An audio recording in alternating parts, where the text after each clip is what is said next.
Well, Zach, thanks so much for having me today, man. This is an awesome opportunity just to connect with someone who's diving into local issues and has their, you know, finger on the pulse of what's happening in your local community. It's really important that, we have people like you who are having discussions with people who are doing stuff that you want people to know about. And so, my name's Dan Schwartz. I describe myself as a regular guy from the Eastern Shore. I live in Talbot County, a couple hours north of here, and I'm running for United States Congress to represent the people here in the first congressional district.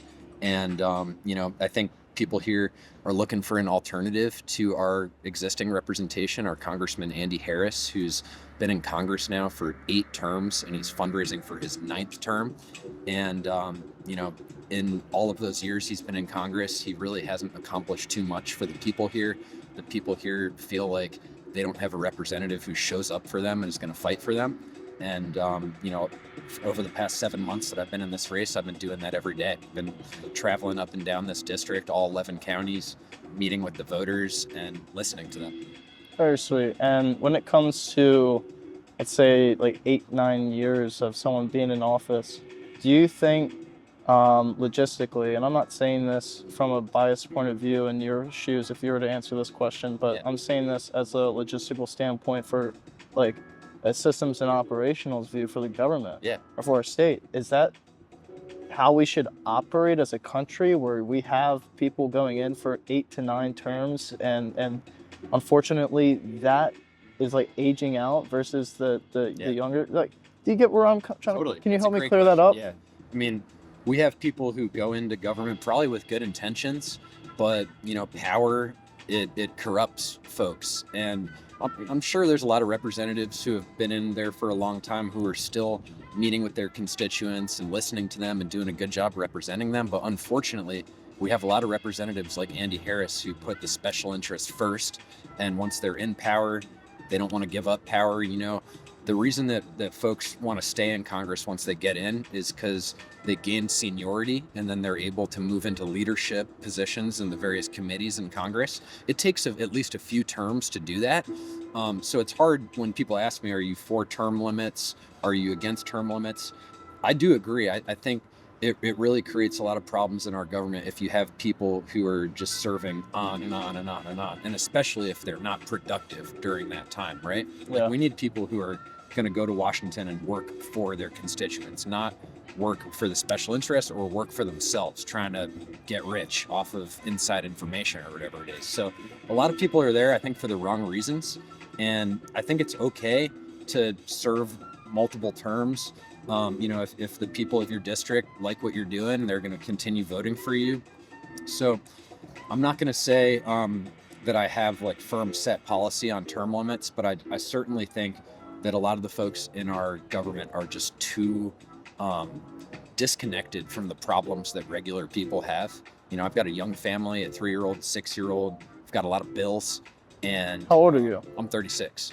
And I don't think I'm not saying that we should have a government full of just young people. I'm not opposed to older people, right? They have a lot of wisdom, but we need regular people in our government who are going to work for regular people who have regular people problems. We don't need people who are so disconnected from the issues that you and I deal with in our day-to-day lives, because they've just been working in Washington for 30 years and their kids are in their 40s. At that point, you're not really tuned into the issues that regular people are dealing with on a daily basis. I agree. Yeah. And just like in the government, how we have a government accountability office, Yeah. maybe we should have somewhat of like a government intention check, right? For some of these politicians, because Like that's that. how you can ensure that they're putting in their work and showing up Yeah. to these meetings or to these town halls Yeah. or to their community. And then what we do is we call them breaks. It's not term limits. It's like every 4 terms you have to take a 2-year break, and that's forcing them to go back into the states with the perspective. And we still have the agency that keeps them intent. We're like, hey, you still got to show up. You still got to see what's going on, so you get it from an outside perspective. I think, again, like, if we want to be a successful nation, we must take politics seriously, because that's what's going to cause a civil war. That's going to cause our break. Yeah, Breaking point. unfortunately, we've got so polarized, and politics has become so toxic. I do agree. I don't know exactly what the logistics of that should look like, but there should be some sort of way of assessing the effectiveness of a member of Congress. Like, how many bills have you co-sponsored? How many bills have you actually gotten passed? Is your state in debt? Like, yeah, I mean, are there, what sort of measurable accomplishments have you actually achieved for the people? If all that you've done in your 15 years of Congress is renaming a post office, like, maybe there should be some sort of I don't know, scoring mechanism or something to. was that a hit towards Andy Reid? Andy Harris. He's he did that, and honestly, as far as bills that he's actually passed, he has not done much else in his more than 15 years in Congress. He's As you taken could a tell, lot. me living here, I didn't even know his name. I accidentally called him an NFL coach. Well, that's okay, you know, man. And that's because, again, like, politics, it's become so toxic and so negative. A lot of younger people, and you're a little bit younger than me, they don't feel tuned in. They don't feel connected. And I can tell you're somebody who pays attention, but I don't blame people who are not paying attention right now, because people are busy with school. They're busy with working their 8-hour shifts and putting money on the table for their kids. They're busy with paying their bills. Life situations, like, I hear a lot all the time, even with some of my creative staff as well. We have people who are just put in bad situations. You know, they grew up in the wrong part of town or the wrong families, and they're already at a low point. So, you know, to have at least someone who's looking forward to helping those people because they just reside in that state, I think that's what we need, and that's what you can bring potentially. You know, there's a lot of people in this district who live below the poverty line, and, you know, there's 11 counties in this district. There's 780,000 people. We got Wycomico County, the area around Salisbury. 60% of the population of Wycomico County lives below the poverty line. They've got a lot of hungry kids in their schools. They've got a lot of parents who are working 2-3 jobs, trying to pull themselves out of that situation. And you might be working as hard as you possibly can, but with the way everything is so expensive right now, it is impossible to pull yourself out of poverty. And you know, to get good jobs requires a vehicle, which requires car insurance, and you need to find a place to live, and you got to get groceries. And I've just talked to a lot of people who just cannot make ends meet in this economy and this system that we have right now. And it's not through lack of trying, and it's not through lack of hard work.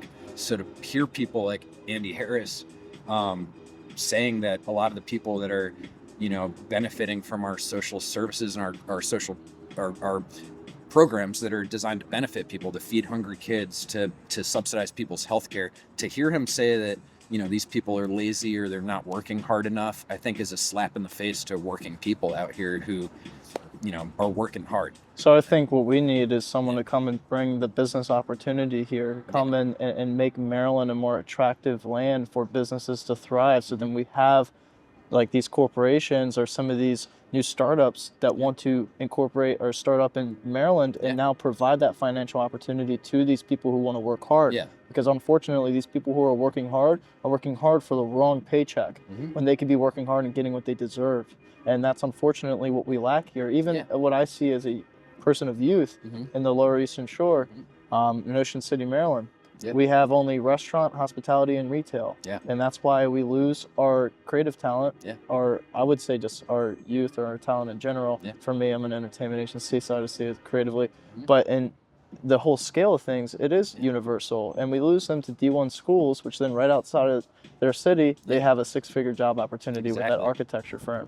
Our young people, they don't stay here because the industries that are here are limited, and the good jobs are in outside of this district, you know, close to these cities. And, you know, my 3-year-old and 6-year-old, I want them to be able to get educated here if they want to. I want them to be able to raise their families here like I'm raising mine if they want to. And that means we need good jobs, we need good health care.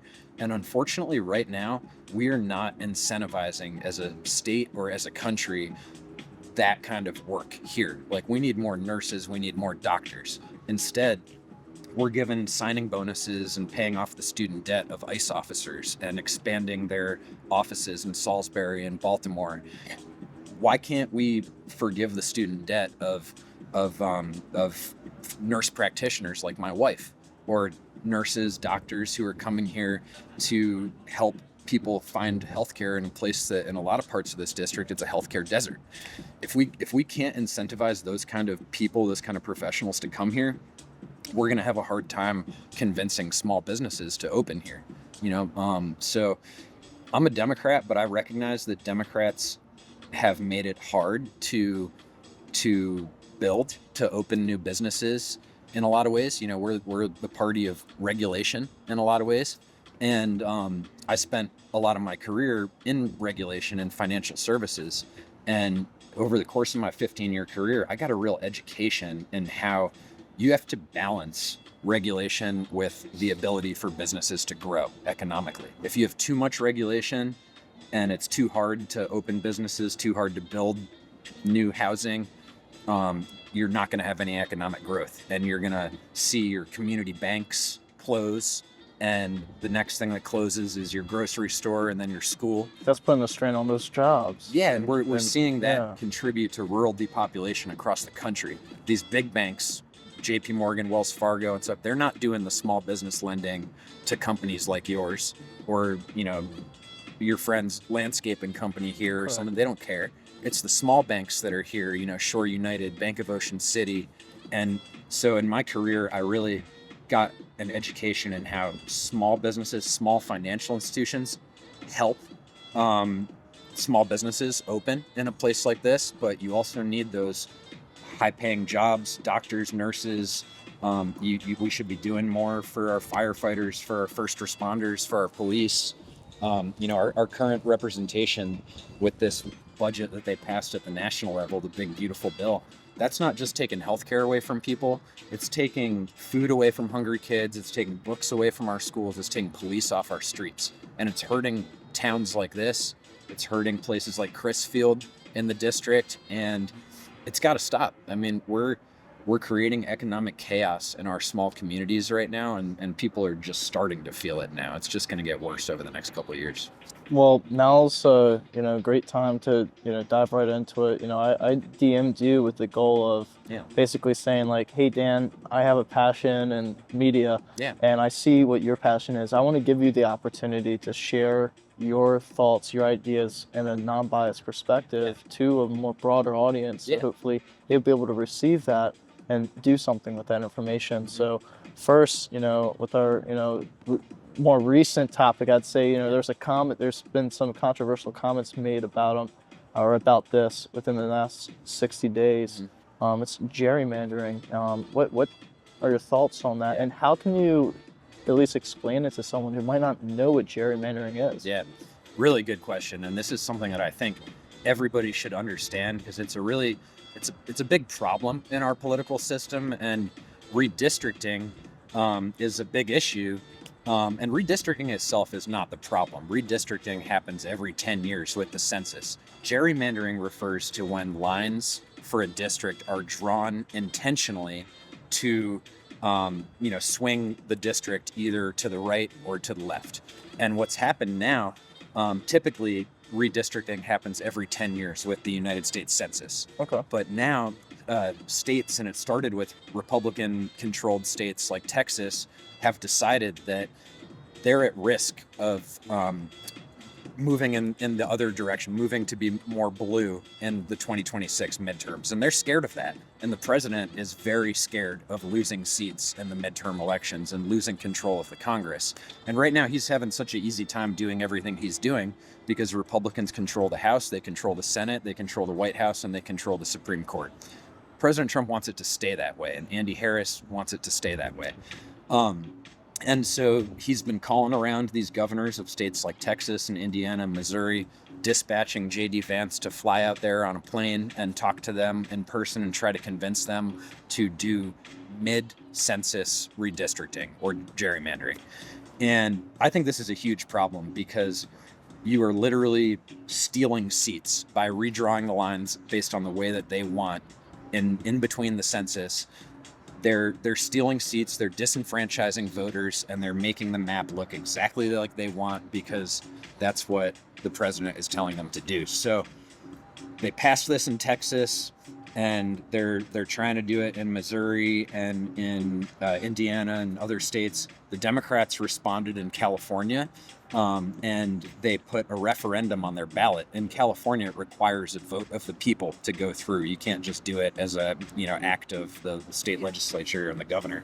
So California has a vote on that, and I understand why it's a topic of discussion in Maryland now, even despite the fact that we only have one Republican seat in this state. States like Missouri also, they're trying to gerrymander one Republican seat. So now Governor Moore, the state legislature, feels like we really have to fight fire with fire, and we got to do something about it. So there's active discussions in the state legislature about that. We're paying close attention to it. The point that I want to make is nobody likes, no voters, you and I, when I talk to people out there, they think that this is partisan bullshit, right? They think this is the part about politics that they hate. It's a complex topic. It's like politicians pulling the strings behind the scenes, and it's people getting screwed over, people being told their votes don't matter. And so I feel like we have to try to fine line of like recognizing that people are excited. Democrats, activists are excited about the chance of redistricting in this district because they see it as, we're taking the fight to the president, we're fighting fire with fire. But whether or not it's feasible and can actually happen in Maryland is another question. They'd have to move pretty fast through the state legislature. And then we have a state Supreme Court that's got Larry Hogan appointees on it. And the last time they tried to redistrict in this state, it failed. Last time the Democrats tried to, it failed. So my bottom line is I've been in this race now for 7 months, long before redistricting was a topic of discussion here. And I believe that we can beat Andy Harris with the current lines. Okay. And I believe we can beat him with whatever lines that we have. Really, I want to get into Congress so that I can address this issue at the federal level and join other Democrats in the House who are trying to put a stop to this for good. There are multiple bills going through Congress right now that would ban gerrymandering, put these decisions back in the hands of independent state commissions. And I'll tell you that there's no Republican co-sponsors on any of those bills. The Democrats are the only ones that are trying to actually stop this at the federal level. So that's what I would ultimately like to see. Okay, sweet. Now, dude, get on that topic. Yeah. We have a very big thing going on in this country right now with AI and data centers. And Maryland is a new hotspot that is being sought after. Yeah. And we have the ocean out here that was being sought after through wind farms, Yeah. which have then been shut down by the Trump administration. Yeah. How would you take that, though, now knowing the locals' perspective on the wind farms and also the energy, need for, I guess, now the state? Would we maybe transition into something more strategic like nuclear? And what were your thoughts on that? It's a really good question. I memean, Maryland's got a complicated energy infrastructure. We import most of our energy, and it's one reason why folks' energy bills are so high. We don't make a lot of our own energy in the state of Maryland. What would a nuclear reactor do for the state of Maryland? We do have a nuclear facility in Calvert County. And I'm no expert on nuclear energy, but I know that they work really, really hard to ensure that that's a safe and state-of-the-art facility and that it contributes to our energy, the bigger picture in our energy grid in the state. I think right now what we're seeing with wind energy in the state is exciting, and I think there's a lot of misinformation about it. And I have a real problem with the president and with Andy Harris going after jobs that are here in our state, a lot of jobs, and energy that's being created here in our state. We need energy. We need to reduce our dependency on fossil fuels. And we have these projects here, the U.S. Wind Project here off of Ocean City, that is bringing a tremendous number of jobs. These are high-paying union jobs. The electricians, the steel workers are intimately involved in this project. Unions like IBEW, and they're investing a lot in our capital city of Baltimore, building a factory where they're going to be producing the parts for the blades. And I don't understand why we would put a stop to projects that are already completed or fully permitted when we know that they're both going to bring energy, jobs, and money and investment into our local economies. That's what we need right now, and I will fight for those jobs. I will fight for, um, you know, productive uses of our, public investment to support these investments in our infrastructure to help alleviate some of the energy issues in this state. I think it's really important. And hopefully the cost for some of the families, since it's so high. We got to bring costs down for families here in Maryland. I hear people every single day who are really, really concerned about rising energy costs. And, I hear people's concerns about the time it will take for these investments, which were large investments, to become net positive.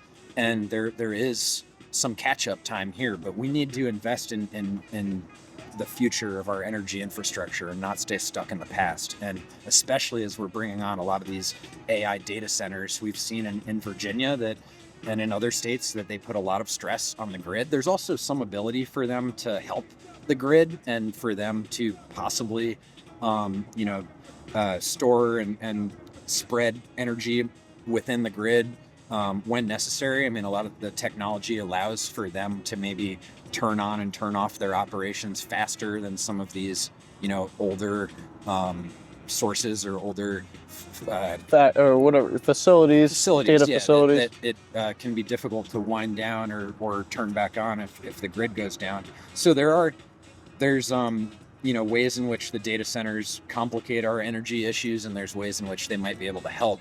But we need to be very deliberate about just making sure that we're taking steps to ultimately lower the cost of energy for the people of Maryland, rather than just make our economy worse by canceling projects that are clearly going to benefit our state and local economies. Yeah, talk about another local project that benefits our state, more or less the safety of our community.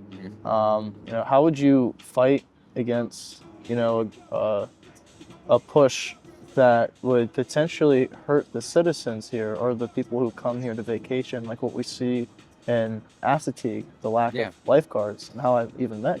Yeah, I mean, this government is just causing chaos in our communities by going after funding for our agencies that has already been appropriated in a bipartisan way by Congress. Democrats in Congress, Republicans in Congress, they got together, they passed a budget, and the president comes in and thinks that he can go after money that's already been allocated. Congress has the power of the purse in this country, not the president. In my opinion, what he's done to the budgets of these agencies is completely illegal, and in many cases the courts have said so.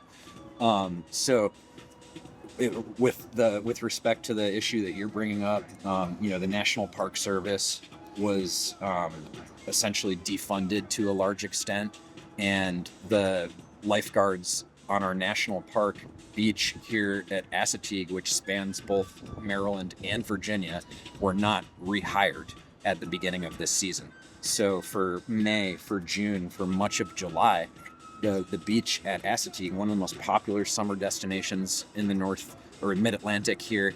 In the most important part of the season, right in the dead heat, in the middle of the summer. There were nobody at those lifeguard stands, and our mayor, our local officials, our congressional officials in both Maryland and Virginia, and our senators were saying, look, this is a disaster waiting to happen. This is not just a popular beach, but it's a dangerous beach too. Riptides, when the lifeguards are out there, they're making rescues every single day. And they said somebody's going to die here. And an 18-year-old kid did die.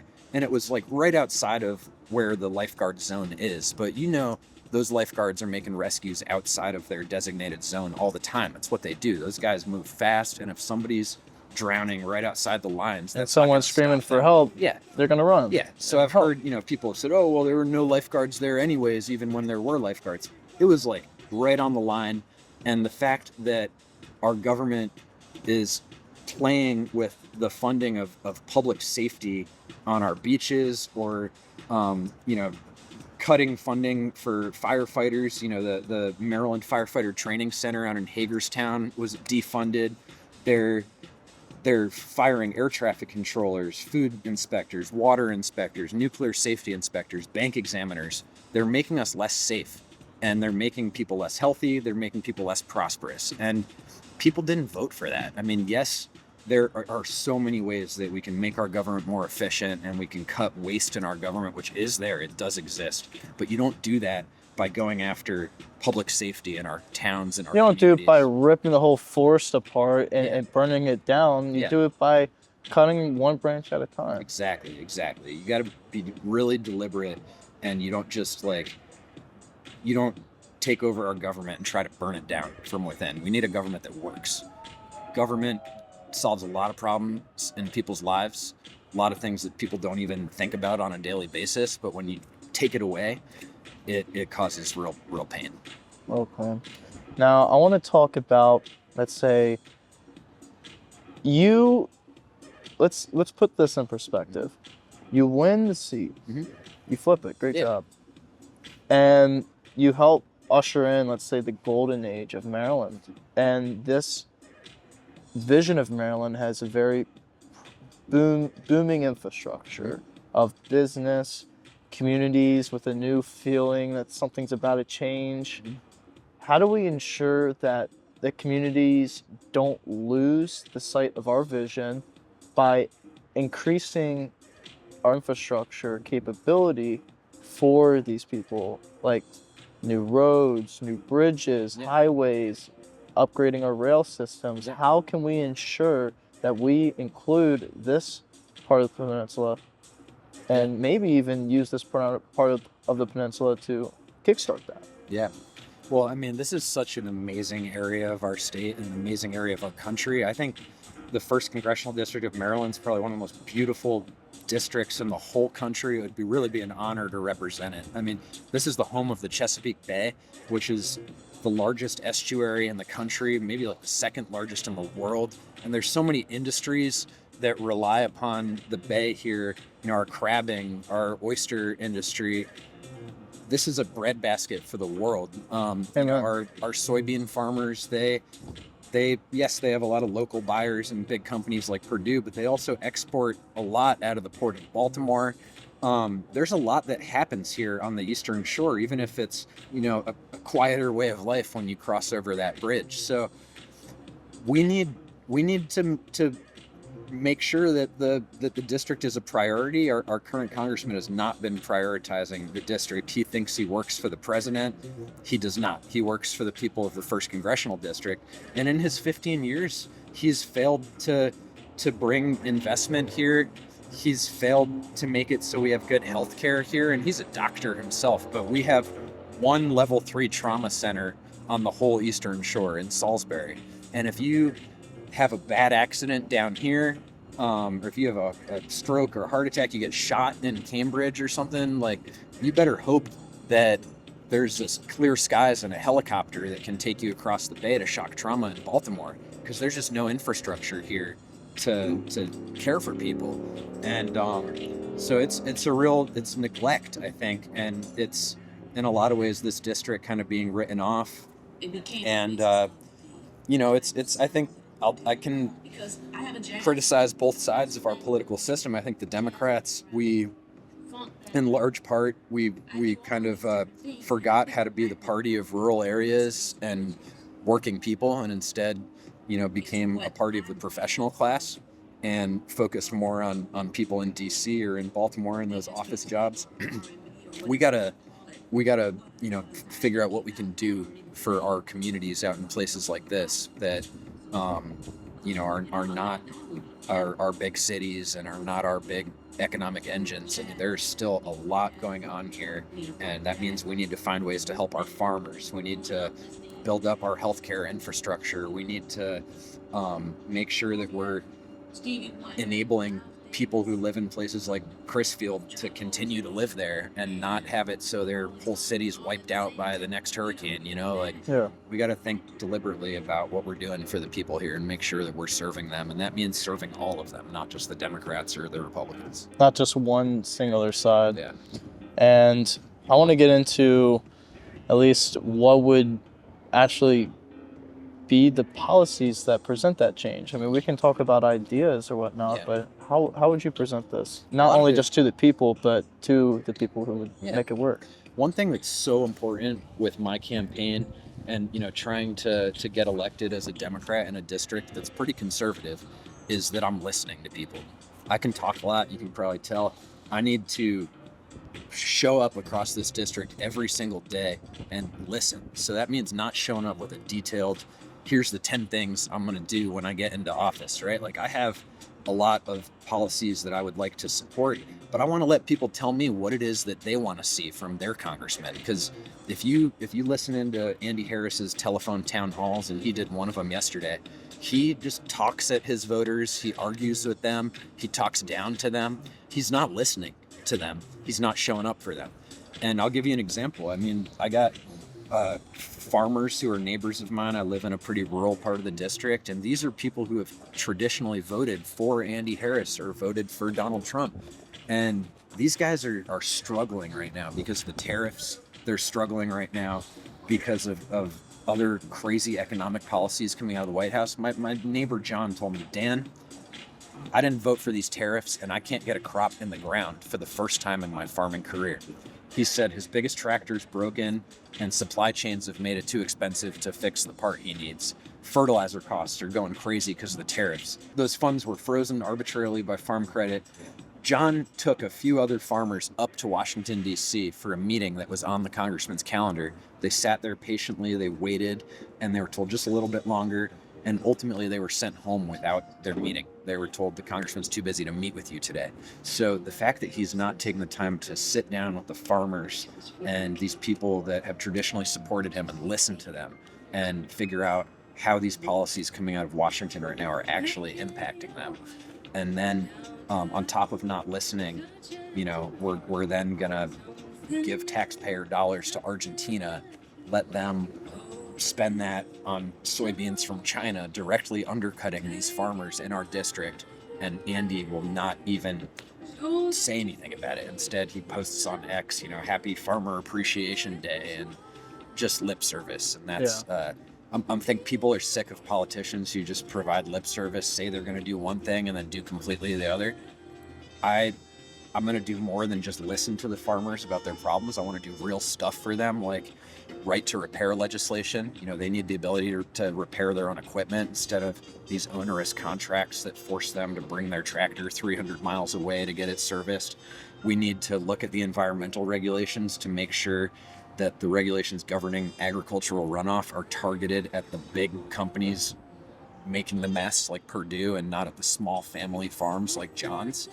And we need to restore programs like the crop cover program that the administration just completely defunded, which are going to lead to, anytime the farmers are turning over their fields, that sediment's just going to blow into the Chesapeake Bay, and we're going to have to, keep dredging out the bay and spending more money than we're already spending on this stuff. There's just examples like that of real things that we can do instead of just saying that we love farmers and we love veterans. Like, let's do stuff for them. That makes sense. Yeah. Now, before I closed out this segment, I wanted to at least have our last topic be a mystery topic for the viewers. Sure, man. A mystery topic now gets revealed by you. If you had the opportunity to share something that you don't feel like you've had a good job articulating, or you've done a good job articulating maybe at some of your previous speeches or some people that you've met previously, or maybe you want to take this as an opportunity to say something to a new audience that you don't think has heard enough from you. What would you like to share, and what point do you want to get across? Good question. One, I want to emphasize that I think people are being scammed right now. I really think there's a giant scam being perpetuated on the people here in Ocean City, the people in the 1st Congressional District, the people in Maryland, and across this country. We have a government right now that's putting billionaires ahead of people like you and me, young people, working people, parents, small business owners. We're being told that these decisions that they're making are for us, right? We're being told they're taking away our health care to make us healthier. We're being told that the Freedom Caucus Andy Harris leads is for fiscal responsibility, but they vote for a budget that adds $6 trillion to the debt, and he was voted to represent all of his constituents, but he leads the most divisive and extreme caucus in Congress. That's a scam. And, the big beautiful bill is a scam. The ag bill that it's going to cut $300 billion from SNAP, food for hungry kids. It's all a scam. And these guys are leading the scam, and they're turning it back on us every day. They try to do 3 crazy things a day at least to keep the news cycle moving so fast that nobody will pay attention. And they keep the focus on division between the left and the right. What did this comedian say about Charlie Kirk? Or, like, what did somebody post on Facebook? So they keep us arguing with our neighbors. They keep us arguing with each other instead of focusing on the fact that these billionaires are tearing our country apart. The minority groups outside of that are not causing major problems in our country. LGBT people are not causing problems in our country. Illegal migrants, most of whom are here on asylum status or they're trying to become legal, if they're not committing violent crimes, they're not the ones causing big problems in our country, right? It's the billionaires that are trying to divide us, and these guys are working for them every single day. They'll show up when it's time to cut taxes for them, but when it's time to actually lower healthcare costs for the American people or release the fucking Epstein files, where the hell are they? So it's a scam. I'm sick of it. I've spent my whole career fighting scammers, and that's what I want to do in Congress. I want to bring attention to the fact that people are being taken advantage of right now, and I think it's got to stop. The other thing I'd say is, this is a district where most of the voters are older, but I really appreciate, connecting with people like you who have a younger audience. I really understand why young people are not attracted towards our political system right now, because it's just become such a mess, and it's like mudslinging. People argue over character issues. They don't argue over policy anymore. And it used to be cleaner. It used to be healthier. Like, they would disagree over the big policy stuff, but not fight each other over character. And so I want to really connect with younger people across this district and across the state. We're going to build a youth advisory committee that's going to have 3 to 5 college-age students from each of the 11 counties across the district. We're going to sit down with them, hold roundtable discussions. I want to build our platform based off of what I'm hearing from these younger people who are going to be the future leaders of this country. And I just think that's critically important. And, I want to get young people excited, not just about my campaign and about flipping the House, but about working in government, about being involved in campaigns. I think it's a noble thing to work in government and try to make our country better. And I think as long as we can try to fix some of these big problems that have made our political system so toxic, like all the money in politics and the divisive rhetoric, that we can make it something that young people are more interested in and want to be involved in. And I just think that's really important.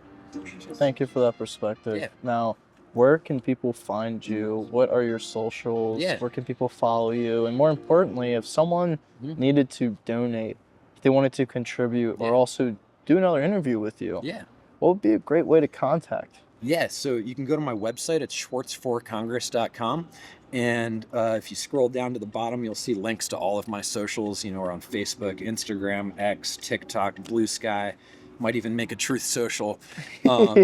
And appreciate you bringing up fundraising. And I hate that money is a big part of congressional campaigns these days. I'd like to get all the money out of politics. But, I'm going up against Congressman Harris's corporate-funded campaign war chest. He takes his donations from big pharmaceutical companies, big insurance companies, tobacco companies, and I'm relying on regular people across the district, across the state, across the country, who know that this is an opportunity to get a real extremist out of Congress and to help out in the larger effort to flip the House so that we can push back against this administration that we have right now. And even if you're a Republican and you typically don't vote for Democrats, I want to emphasize, I know that we have to work towards the middle. I'm not a far left guy, and I don't think any of the solutions are found at the far extremes. My whole career was spent trying to get 50 states to agree with each other. Trying to get Mississippi and Maryland to agree with each other is going to bring you into the middle and not to the extremes. And I think nuance is a concept that is kind of lost right now in our political system, in our education system, in our media. We have to be able to not see everything as so black and white. We got to get into like the meat of the issues and be able to have those conversations and be able to work together, work across the aisle. I have a lot of respect for politicians that have been able to do that. We've got examples of people like that in our state, like our former governor, Larry Hogan. You know, he's a Republican, I'm a Democrat. We're not the same party, but he was able to work across the aisle. And I'd like to see more of that in our political system right now. We've just moved so far away from that, and it's really problematic. Now, I think if people wanted to contribute but couldn't financially afford it, they still could, and it's an amazing thing, and they can do it for free. How could maybe they vote for you when it comes voting day to flip the table? Because at the end of the day, that's what we need. Yeah, well, we've got the primary coming up next June, and if you live in this district and you're a registered Democrat, you can vote for me in the primary. In Maryland, independents can't vote in the primary unless it's for an independent candidate.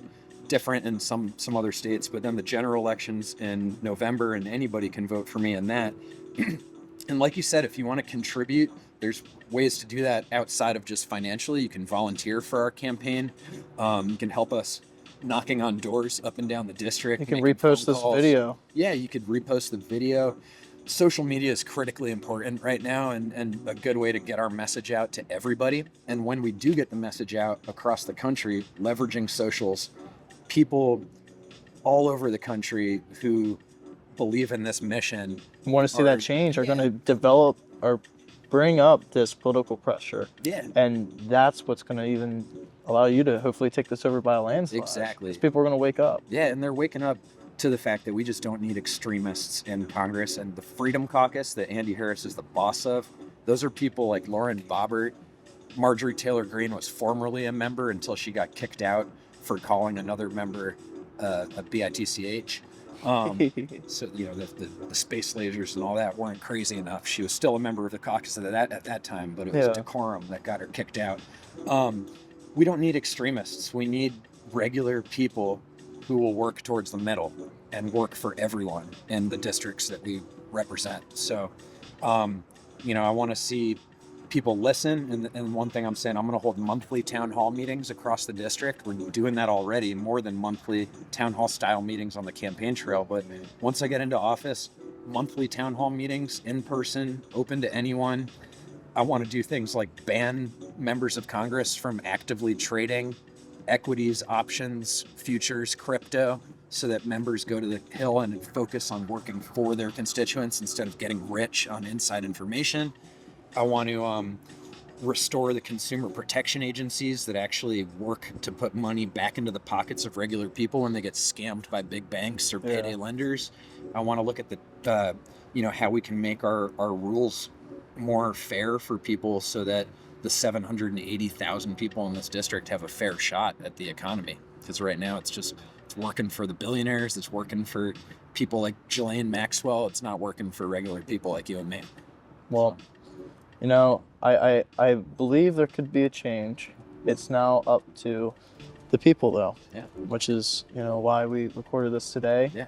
You know, my name is Zachery Thornton, founder of our ZDT Entertainment Studios. I'm here with Dan Schwartz, and if you like what he says, make sure to speak up on voting day, because that's the day that really matters. And if you want to contribute, schwartzforcongress.com. Make sure to go check out at least some of his videos, get to know him a little bit more and what he's got going on. And if you do have an extra penny to spare, go ahead and give him that penny, because we need all the pennies we need to go against that war chest. Every penny helps, seriously. Thank you, Zach. I really appreciate it, man. God bless you and your family, and Thanks good so much. luck in this race.